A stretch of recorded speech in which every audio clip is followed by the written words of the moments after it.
कैलाश पर्वत के रहस्य जानेंगे तो दंग रह जाएंगे। पौराणिक कथाओं में कैलाश पर्वत को भगवान शिव का निवास स्थान माना गया है। ये रहस्यमय पर्वत अपने आप में कई कथाओं को समेटे हैं। शिव पुराण, स्कंद पुराण, मत्स्य पुराण आदि में कैलाश खंड नाम से अलग ही अध्याय है, जिसमें कैलाश पर्वत की महिमा के बारे में बताया गया है। पौराणिक मान्यताएं कहती हैं कि कैलाश पर्वत के पास प्राचीन धन कुबेर नगरी भी है।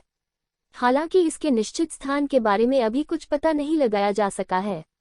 आज हम आपको बताने जा रहे हैं कैलाश पर्वत से जुड़े वे रहस्य, जिनके बारे में आपने पहले नहीं सुना होगा। मान्यता है कि यहाँ केवल पुण्यात्माएं ही निवास करती हैं।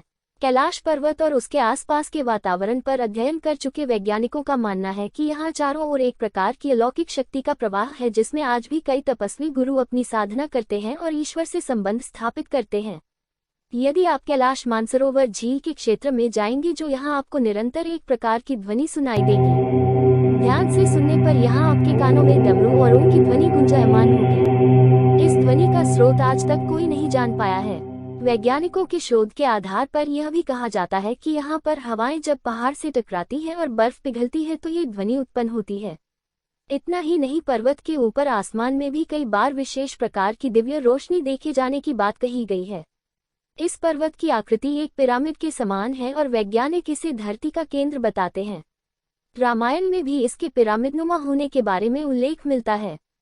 धरती के इस केंद्र को एक्सिस मुंडी माना जाता है, जिसका वर्णन दुनिया की नाभि या दुनिया के केंद्र बिंदु के रूप में किया जाता है। इसे आकाशीय ध्रुव और भौगोलिक ध्रुव का केंद्र माना जाता है। माना जाता है कि यही वह बिंदु है जहां आकाश धरती से आकर मिलता है। यहीं पर आकर 10 दिशाओं का मिलन होता है। एक्सिस मुंडी वह स्थान माना जाता है कि जहां अलौकिक शक्तियों का प्रवाह होता है और यहां आकर आप उन शक्तियों से संपर्क कर सकते हैं। कैलाश पर्वत की रचना कंपास के 4 बिंदुओं के समान है। कैलाश पर्वत पर चढ़ाई पर प्रतिबंध है, लेकिन माना जाता है कि 11वीं सदी में एक तिब्बती बौद्ध योगी मिलारेपा ने इस पर चढ़ाई की थी। इस क्षेत्र को स्वयंभू कहा गया है। वैज्ञानिक मानते हैं कि भारतीय उपमहाद्वीप के चारों ओर पहले समुद्र होता था। इसके रशिया से टकराने से हिमालय का निर्माण हुआ। ये घटना अनुमानतः 10 करोड़ वर्ष पूर्व घटी थी।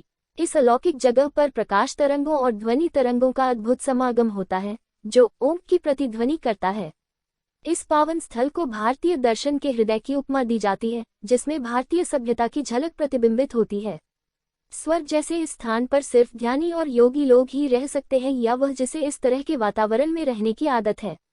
यहाँ चारों तरफ कल्पना से भी ऊंचे बर्फीले पहाड़ हैं, जैसे कुछ पहाड़ों की ऊंचाई 3500 मीटर से भी अधिक है। कैलाश पर्वत की ऊंचाई तो 22,028 फुट है। आपको 75 किलोमीटर पैदल मार्ग चलने और पहाड़ियों पर चढ़ने के लिए तैयार रहना होगा। इसके लिए जरूरी है कि आपका शरीर मजबूत और हर तरह के वातावरण और थकान को सहन करने वाला हो। इसी तरह की कुछ विशेष जानकारी को पाने के लिए आप हमारे चैनल दिव्य ज्ञान को सब्सक्राइब करें।